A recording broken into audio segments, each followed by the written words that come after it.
Zen na totoong hiwalay na sila ay de las Alas at ang 10 years relationship sa husband nito na si Gerald Sibayan ay inabangan pa rin ang interview niya sa Boy Abunda kung saan dito na nga inamin na mismong galing sa bibig ni de las Alas na hiwalay na sila ng kanyang husband na si Gerald. Ayon kay isa sa naging o sa sinabi ng kanyang husband na si Gerald Sibayan ay hindi na ako masaya, gusto kong magkaanak. So, ito yung mga reason kung bakit naghiwalay sila. Isa sa tinanong ni Boy Abunda kung hindi ba nito ipinaglaban o nagkaroon ba siya ng tanong kung bakit. Ayon kay hindi na siya nagtanong dahil noong 2019 ay nag-cheat na rin daw itong si Gerald Sibayan. Tinanong din ni Boy Abunda kung mayroon bang third party. Sabi ni bilang asawa ay naniniwala ako na meron. Yan ang naging pagbabahagi. So ito ang isang dahilan kung bakit umuwi na ng Pilipinas si at muling naging active sa showbiz. Iniwan na ang husband sa Amerika.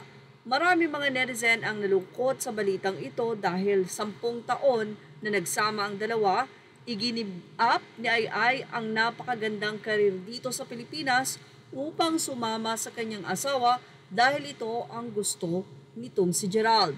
Ilan daw sa ginawa ni kung saan ay ginawa niya ang the best niya, ang lagi siyang nagluluto, laging malinis ang bahay, kung baga sa kanya ay ginawa niya na ito ang lahat. Pero hindi yun naging sapat para manatili sa kanya ang asawa. Isa sa, kumbagay parang hindi na ipinaglaban pa ni yung kanyang pagiging asawa kay Gerald Sibayan, ay ang gusto nito o naisip nitong magkaroon ng isang anak. Say ng isang netizen, pag ayaw na, don't beg for love, Miss Tama yung ginawa mo, that's self-respect as a human being. Know your worth and dignity.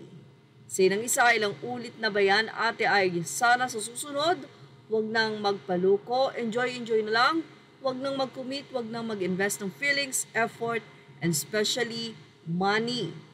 Cheating is a choice, say naman ng isang netizen, Miss Hindi mo kawala ng asawa mo, oo masakit kasi naghiwalay na kayo, pero sabi mo nga, ginawa mo ang part mo as a wife, so, siya ang hindi na kontento, siya ang naghanap, siya ang nawalan ng taong katulad mo. Be strong, Miss malalampasan mo rin yan. Okay lang umiyak, feelings yan eh. Pero after mo umiyak, pakita mo sa kanya na siya ang nawalan at hindi ikaw. Buti na lamang at may karir pa na binalikan si de las Alas dito sa Pilipinas at open arms siyang tinanggap ng GMA at ngayon ay mukhang busy na ulit sa kanyang career. Well, masasay niyo about dito na ayon nga sa mga netizen, effort, time, money ang talagang ibinigay ni para kay Gerald. Ngayon ay secured naman si Gerald dahil nakatapos na siya ng piloto at may maayos na trabaho sa US. At yan ang ating Showbiz Snap update. Images are all credit to the rightful owners. Thank you for watching. Please like, share, and subscribe.